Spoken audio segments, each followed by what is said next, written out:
नमस्कार दोस्तों, एक बार फिर से आप सभी का स्वागत है सेम एज यू हब के ऑनलाइन प्लेटफॉर्म पर।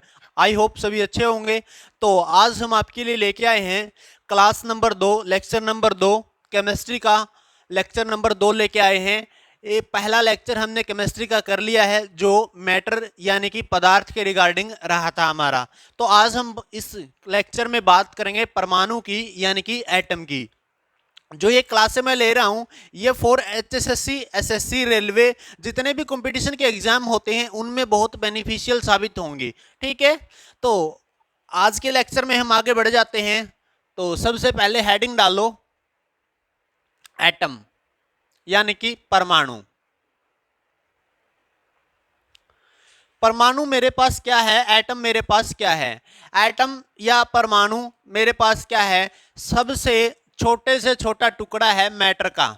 मैटर का सबसे छोटा क्या है, टुकड़ा। सबसे छोटा टुकड़ा किसका, मैटर का। आगे बात समझ में।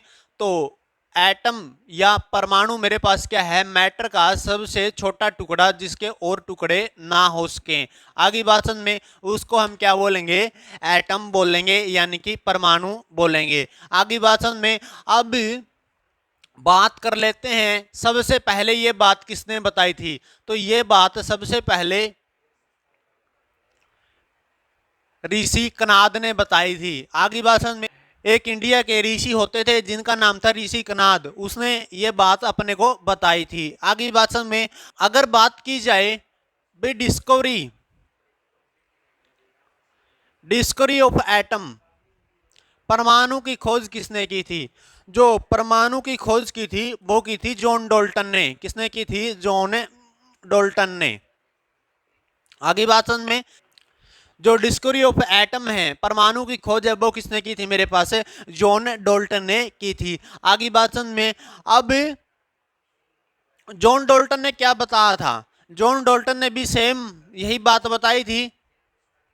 भाई जो एटम है वो सबसे छोटा पार्ट होता है मैटर का। आगे बात समझ में। मैटर का सबसे छोटा पार्ट होता है उसको हम क्या बोलेंगे, एटम बोलेंगे। आगे बात समझ में, जिसके और टुकड़े ना हो सके। समझ गए। आई बात समझ में।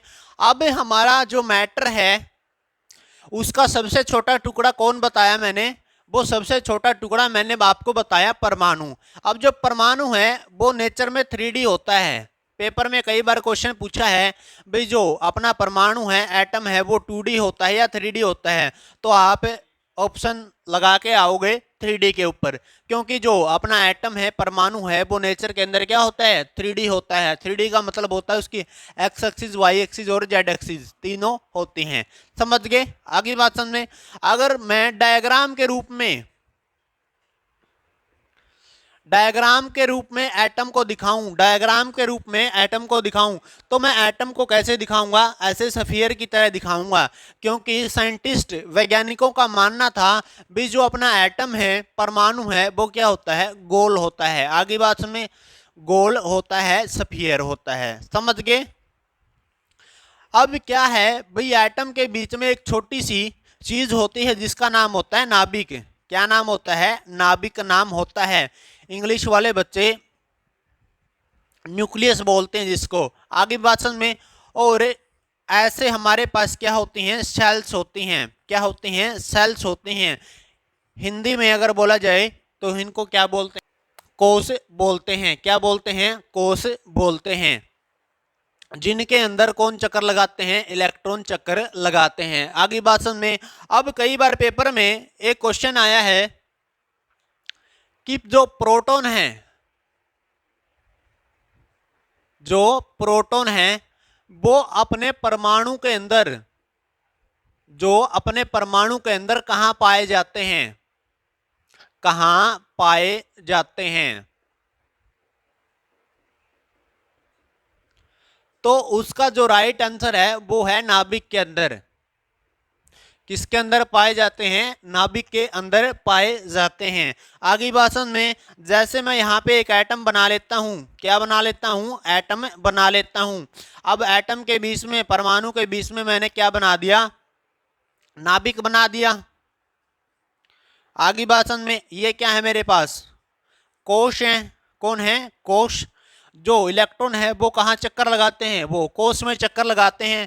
नाभिक के अंदर कौन होते हैं मेरे पास, प्रोटॉन और न्यूट्रॉन होते हैं। आगे बात समझ में, कई बार पेपर में क्वेश्चन पूछा गया है भाई जो प्रोटॉन है वो परमाणु के अंदर कहाँ पाए जाते हैं, तो उसका जो स्थान है वो कहाँ होता है मेरे पास, नाभिक के अंदर होता है। ठीक है, यहां तक सभी को क्लियर है। अब बात कर लेते हैं इलेक्ट्रॉन, प्रोटॉन और न्यूट्रॉन की खोज किसने की थी।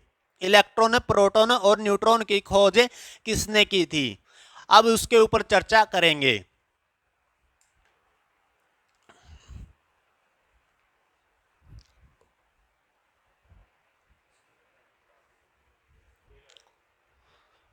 अब देखो मेरे पास सबसे पहले इलेक्ट्रॉन,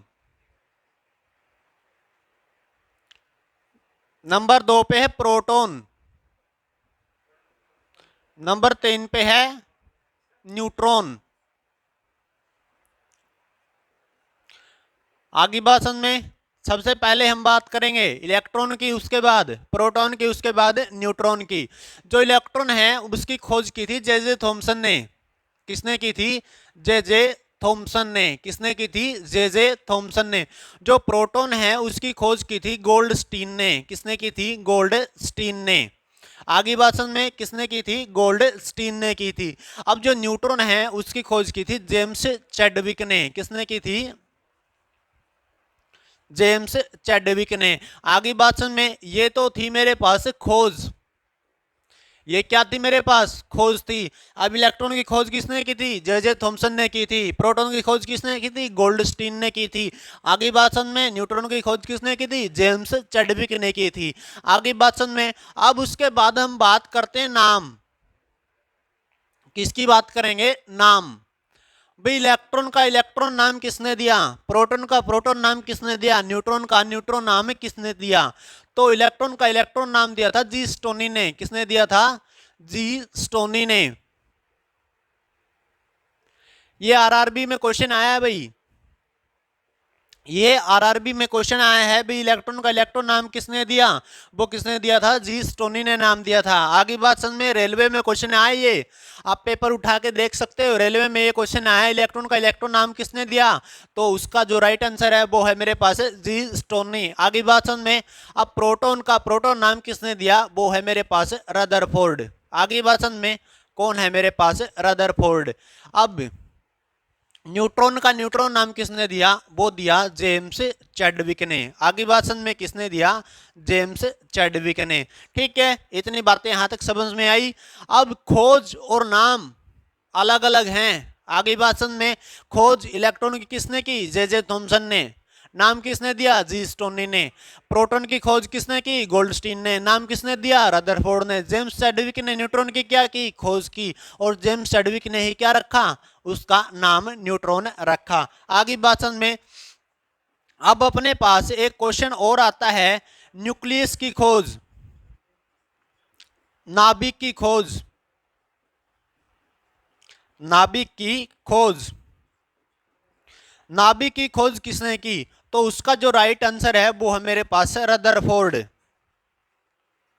आगे भाषण में कौन है मेरे पास, रदरफोर्ड है। रदरफोर्ड ने किसकी खोज की थी, नाभिक की खोज की थी। और वो कौन सा एक्सपेरिमेंट था जिससे इसकी खोज हुई थी, वो है gold foil alpha particle scattering experiment.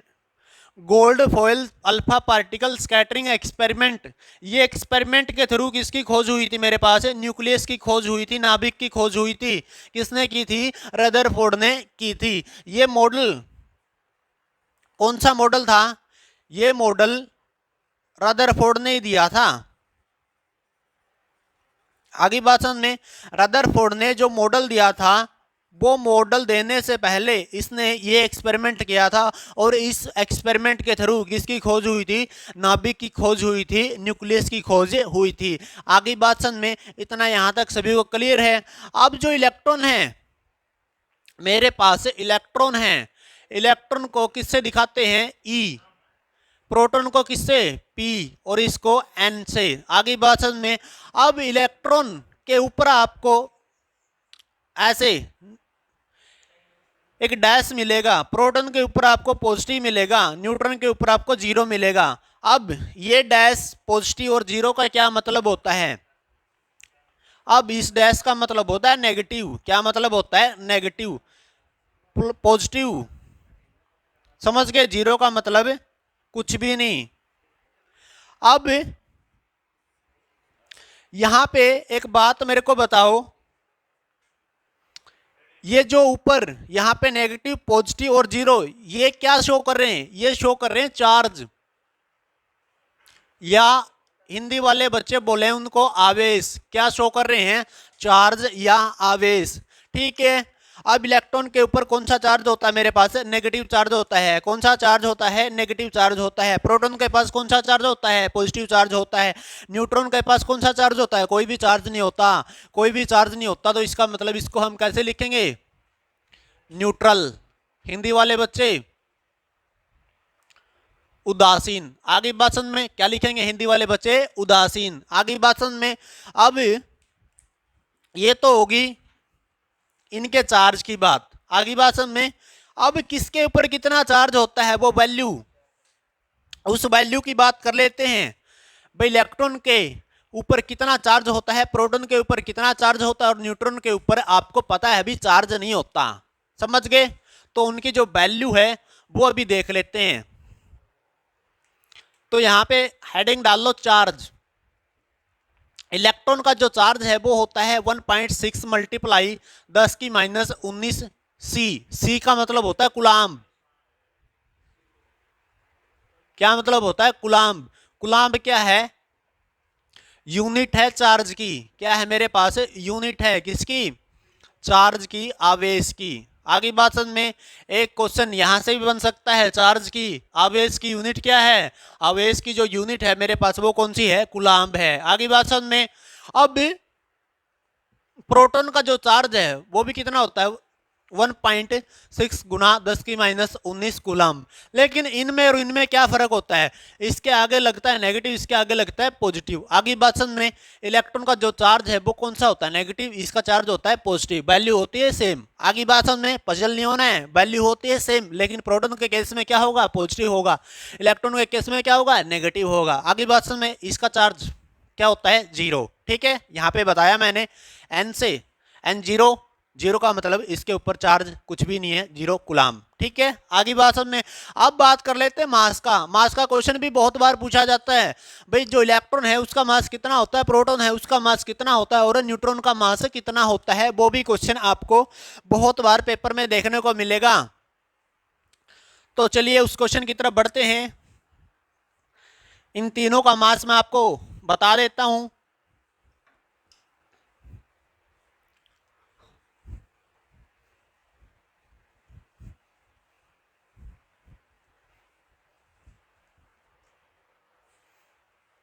अब यहां पे सबसे पहले इलेक्ट्रॉन, उसके बाद प्रोटॉन, उसके बाद न्यूट्रॉन।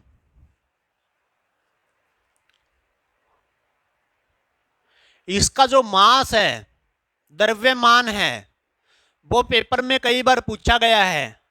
तीनों का बता देता हूं, पूछा सिर्फ इलेक्ट्रॉन का गया है। आगे बात समझ में। तो लिखो यहां पे 9.1 मल्टीप्लाई 10 की पावर माइनस 31 किलोग्राम। आगे बात समझ में। 9.1 गुना 10 की माइनस 31, ये किसका मास होता है, ये मेरे पास इलेक्ट्रॉन का मास होता है। आगे बात समझ में, किसका मास होता है, मेरे पास इलेक्ट्रॉन का मास होता है। अब यहां पे प्रोटॉन का मास होता है 1.6749 गुना 10 की माइनस 27 किलोग्राम। कितना होता है, 1.6749 गुना 10 की माइनस 27 किलोग्राम। अब न्यूट्रॉन का भी सेम होता है, लेकिन यहाँ पे वैल्यू बदल जाती है। यहाँ पे वैल्यू क्या होती है, बदल जाती है। उस केस में हम किसका मास बता देंगे, वो न्यूट्रॉन का मास बता देंगे। आगे बात समझ में। यहां तक बात सभी को क्लियर है। इलेक्ट्रॉन का मास कितना होता है 9.1 गुना 10⁻31 किलोग्राम। प्रोटॉन का मास कितना होता है 1.6749 गुना 10⁻27। उसके बाद जो न्यूट्रॉन है उसका मास कितना होता है मेरे पास 1.6724 मल्टीप्लाई 10⁻27। आगे बात समझ में यहां तक सभी को क्लियर है। यह था अपने पास मास का द्रव्यमान का टॉपिक, जो मैंने इलेक्ट्रॉन का बता दिया, प्रोटॉन का बता दिया और न्यूट्रॉन का बता दिया। ठीक है, अब उसके बाद अपने पास 4 टर्म आती हैं। वो 4 टर्म कौन सी है उनकी बात हम कर लेते हैं। 4 टर्म है वो पेपर में कई बार पूछ ली जाती हैं। वैसे इतनी इंपॉर्टेंट तो नहीं कह सकते, लेकिन कई बार पेपर में पूछ ली जाती हैं। पीछे एक पेपर देखा था, उसमें एक उनमें से टर्म आई है, चारों की 4 करवाऊंगा, क्या पता कौन से पेपर में कौन सी आ जाए, भरोसा नहीं है भाई कुछ भी। तो सबसे पहले लिखो आइसोटोप्स। कौन से आइसोटोप। उसके बाद आइसोबार्स। कौन सी आइसोबार। उसके बाद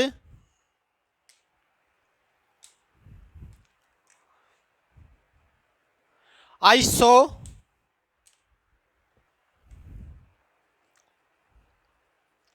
इलेक्ट्रॉन्स। उसके बाद फोर्थ एंड लास्ट है मेरी आइसोटोन्स। कौन सी आइसोटोन्स। इसको हिंदी में बोलते हैं समस्थानिक। क्या बोलते हैं समस्थानिक। इसको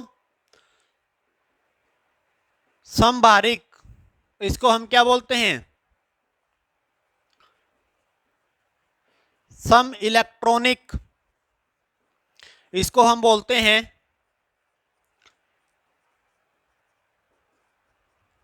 सम न्यूट्रॉनिक। आगे बात में ये इनके हिंदी में नाम हैं समस्थानिक, समभारिक, सम इलेक्ट्रॉनिक और सम न्यूट्रॉनिक। आगे बात में अब सबसे पहले बात करते हैं हम आइसोटोप की। किसकी बात करेंगे आइसोटोप, यानी कि सम स्थानिक। किसकी बात करेंगे समस्थानिक की। अब समस्थानिक को कैसे बताएंगे। ऐसी केमिकल स्पीसीज होती हैं, ऐसी केमिकल स्पीसीज होती हैं जो सेम एलिमेंट तो बिलोंग करे, सेम एलिमेंट से क्या करे बिलोंग करे, और जिनका एटॉमिक नंबर तो सेम हो, एटॉमिक नंबर क्या हो मेरे पास सेम हो, और एटॉमिक मास मेरे पास क्या हो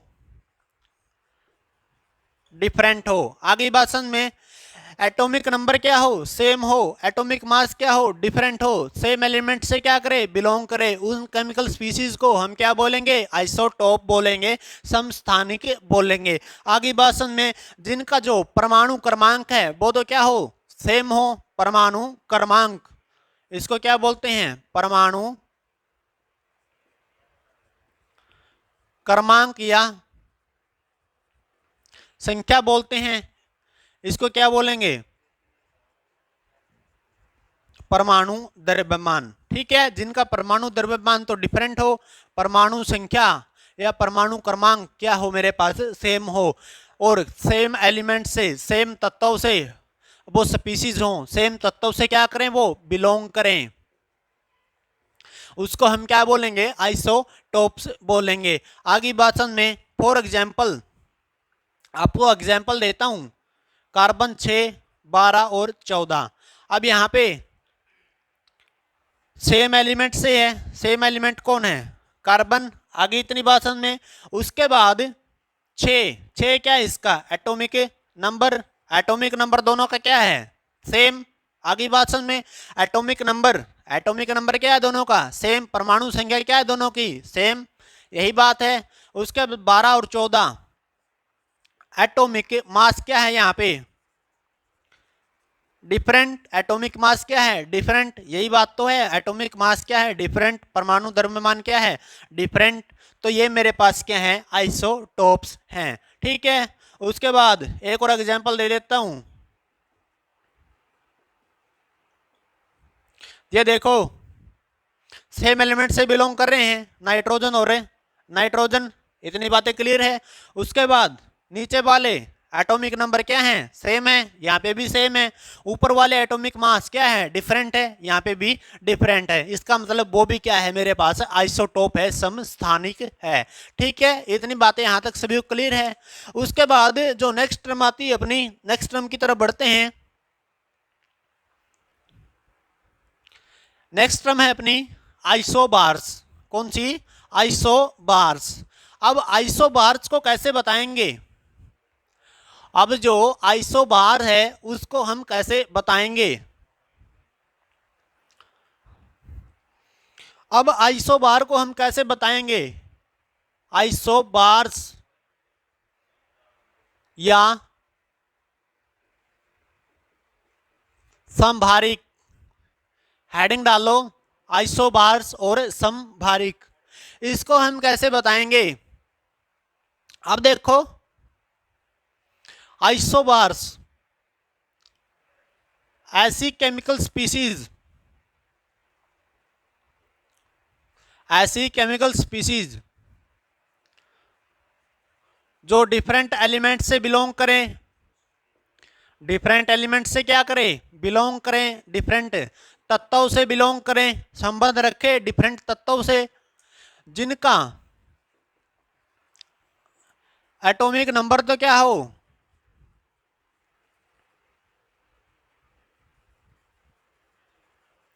डिफरेंट हो, एटॉमिक नंबर क्या हो, डिफरेंट हो, और एटॉमिक मास क्या हो, सेम हो। आगे भाषण में जो ऐसी केमिकल स्पीसीज हैं उनको हम क्या बोलेंगे, आइसोबार्स बोलेंगे, जिनकी जो परमाणु संख्या है वो तो क्या हो, डिफरेंट, और जो परमाणु द्रव्यमान है वो मेरे पास क्या हो, सेम हो, उनको हम क्या बोलेंगे, आइसोबार्स बोलेंगे। ठीक है, आगे भाषण में फॉर एग्जाम्पल आर्गन, पोटासियम 18, 19, 40 और 40। अब यहाँ पे देखो 18, 19 क्या डिफरेंट है, एटॉमिक नंबर डिफरेंट है। आगे भाषण में 40, 40 क्या सेम है, एटॉमिक मास सेम है। आगे भाषण में डिफरेंट एलिमेंट से बिलोंग कर रही हैं। आर्गन एक साइड कौन है, पोटासियम, तो डिफरेंट एलिमेंट्स हैं, तो ये मेरे पास क्या है, आइसोबार्स हैं। आगे भाषण में उसके बाद नेक्स्ट देखो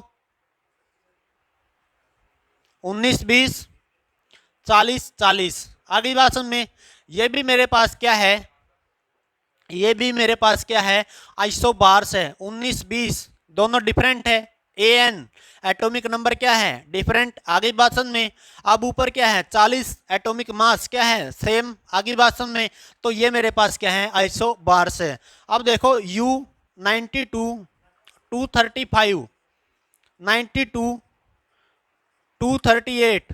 अब इसका जवाब आप कमेंट सेक्शन में दोगे। मेरे पास ये आइसोटोप्स है या आइसो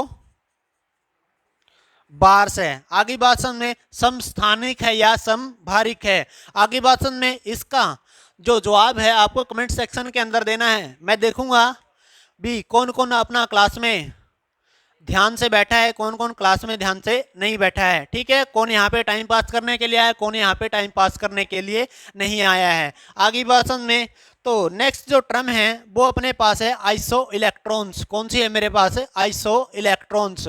अब आइसो इलेक्ट्रॉन्स को देख लेते हैं। आइसो इलेक्ट्रॉन अपने पास क्या होती है।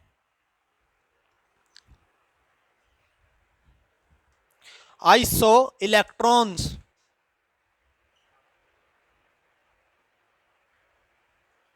आइसो इलेक्ट्रॉन्स सम इलेक्ट्रॉनिक।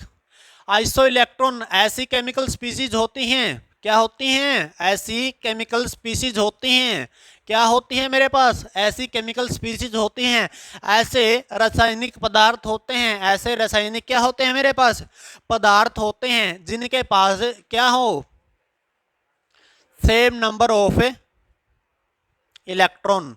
आगे भाषण में क्या हो मेरे पास, सेम नंबर ऑफ इलेक्ट्रॉन हो। सेम नंबर ऑफ इलेक्ट्रॉन जिन केमिकल स्पीसीज के पास हो, जिन केमिकल स्पीसीज के पास क्या हो मेरे पास, सेम नंबर ऑफ इलेक्ट्रॉन, उनको हम क्या बोलेंगे, आइसो इलेक्ट्रॉन्स बोलेंगे। आगे भाषण में सम इलेक्ट्रॉनिक बोलेंगे। समझ गए। अब यहां पे देखो, ये चीज आपको तब समझ में आएगी तब आप यहां पे एक बार ध्यान दो। आयंस कौन है? आयंस। आयंस क्या होते हैं? ऐसी केमिकल स्पीसीज, ऐसे रासायनिक पदार्थ जो क्या करते हो? चार्ज रखते हो अपने ऊपर। क्या रखते हो? चार्ज रखते हो, आवेश रखते हो।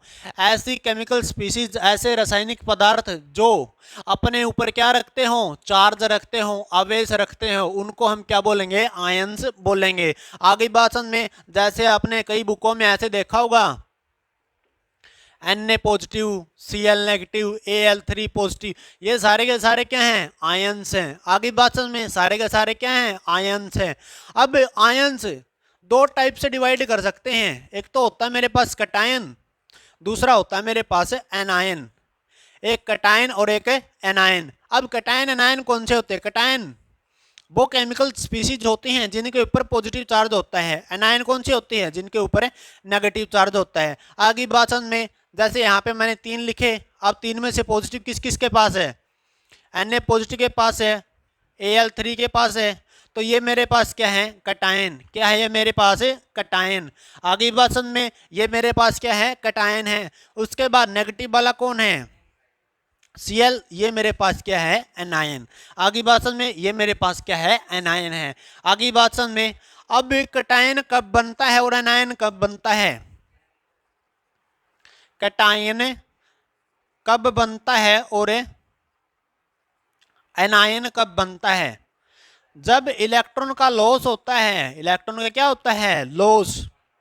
तब क्या बनेगा? कटायन। जब इलेक्ट्रॉन का गेन करती है कोई केमिकल स्पीसीज, कोई एलिमेंट, तब क्या बनता है? एनायन। आगे भाषण में हमें कैसे पता चलेगा कितने इलेक्ट्रॉन का गेन होता है, कितने इलेक्ट्रॉन का लॉस होता है? वो हम देखेंगे उसके चार्ज से। जैसे Na के ऊपर है 1+, इसका मतलब 1 इलेक्ट्रॉन का क्या हो रहा है? यहाँ पे लॉस। आगे भाषण में Al के ऊपर क्या है? 3 पॉजिटिव, इसका मतलब 3 इलेक्ट्रॉन का यहाँ पे क्या है? लॉस है। समझ गए? Cl नेगेटिव, Cl नेगेटिव, इसका मतलब एक नेगेटिव है, एक नेगेटिव है, एनायन बना है, मतलब 1 इलेक्ट्रॉन का क्या किया? इसने गेन किया। आगे भाषण में तो गेन और लॉस ऐसे होता है, और आपको यहां से ही पता चलता है भी कितने इलेक्ट्रॉन का गेन होता है, कितने इलेक्ट्रॉन का लॉस होता है। ठीक है, तो चलिए वापिस आ जाते हैं अपने टॉपिक के ऊपर।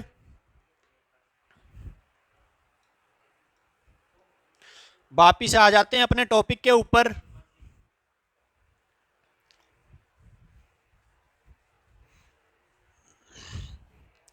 अपना टॉपिक क्या है? सेम नंबर ऑफ इलेक्ट्रॉन हो जिन स्पीसीज के पास, उनको हम क्या बोलेंगे? आइसो इलेक्ट्रॉन बोलेंगे। आगे भाषण में अब देखो आइसो इलेक्ट्रॉन्स। अब नियोन, नियोन के पास कितने इलेक्ट्रॉन होते हैं? नियोन के पास होते हैं 10। कितने होते हैं? 10। आगे भाषण में अब जो सोडियम है उसके पास कितने होते हैं? 11। कितने होते हैं? 11 होते हैं। Mg के पास कितने इलेक्ट्रॉन होते हैं? 12। समझ गए? अब नियोन के पास कितने हैं? 10। अब इससे एक इलेक्ट्रॉन ले लूं, एक इलेक्ट्रॉन का इससे लॉस करवा दूं, तो इसके पास भी कितने बच गए? 10। आगे भाषण में अब इससे भी क्या कर दूं? एक इलेक्ट्रॉन का लॉस करवाने की बजाय क्या कर दूं? 2 इलेक्ट्रॉन का लॉस करवा दूं, तो इसके पास भी कितने बच गए? मेरे पास 10 इलेक्ट्रॉन। इसका मतलब Na पॉजिटिव, Mg2 पॉजिटिव आपस में क्या है? आइसो इलेक्ट्रॉन्स हैं, जिनके पास सेम नंबर ऑफ इलेक्ट्रॉन होते हैं। आगे भाषण में इनको हम क्या बोलेंगे? आइसो इलेक्ट्रॉन्स बोलेंगे, सम इलेक्ट्रॉनिक बोलेंगे। आगे भाषण में इतना यहाँ तक सभी को क्लियर है। उसके बाद जो लास्ट एंड फाइनल अपनी टर्म बचती है वो है आइसोटोन्स। पेपर में बहुत बार इनमें से जो टर्म पूछी गई है वो है मेरी कौन सी? आइसोटोन्स हैं, सम न्यूट्रॉनिक हैं। क्योंकि यहाँ पे हम पजल हो जाते हैं भी न्यूट्रॉन कैसे निकालते हैं, किसी एटम के अंदर न्यूट्रॉन कैसे निकालेंगे। न्यूट्रॉन निकालने का जो फॉर्मूला है वो किसी को याद नहीं रहता। न्यूट्रॉन निकालने का जो फॉर्मूला है वो किसी को याद नहीं रहता। तो ये टर्म आप से पेपर में बहुत बार पूछी जाएगी। क्यों पूछी जाएगी? क्योंकि आपको ये टर्म निकालने के लिए न्यूट्रॉन निकालने का जो फॉर्मूला है वो भी आपको आना चाहिए। समझ गए? तो यहाँ से आपको डबल नॉलेज गेन हो सकती है। एक तो आप फॉर्मूला सीख जाओगे न्यूट्रॉन निकालने का आगे भाषण में, और ऊपर से सम न्यूट्रॉनिक, जिन केमिकल स्पीसीज के पास क्या हो, सेम नंबर ऑफ क्या हो, न्यूट्रॉन हो, उनको हम क्या बोलेंगे, आइसोटोन्स बोलेंगे। ठीक है, तो चलिए इसकी बात कर लेते हैं एक बार फटाफट से।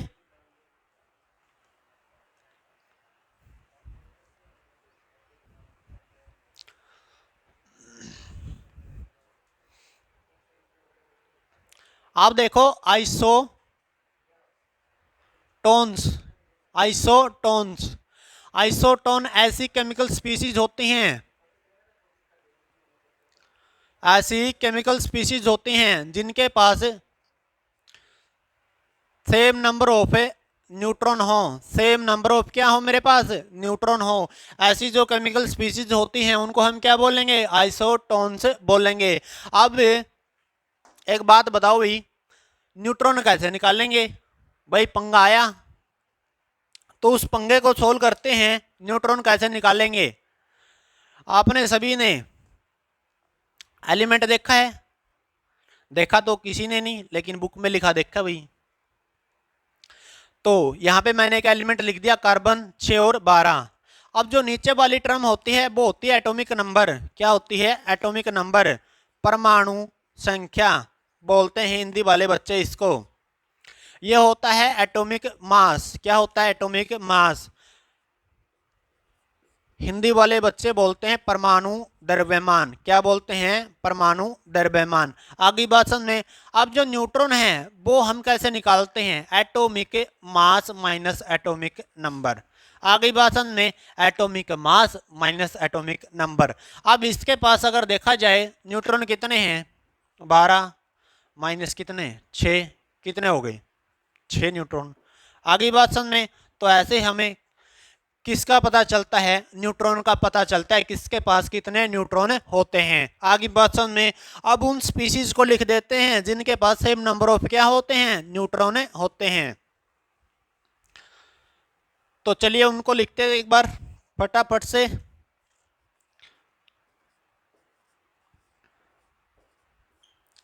यहां पे न्यूट्रॉन निकालो, कितने आएंगे? 3 में से 1 गया, कितना आया? 2।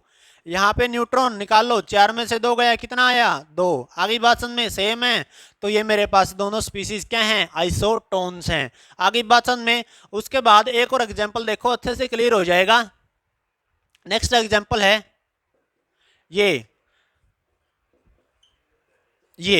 समझ गए? यहाँ पे न्यूट्रॉन कौन सा होता है? 13 में से 7 गया, कितना बचा? 6।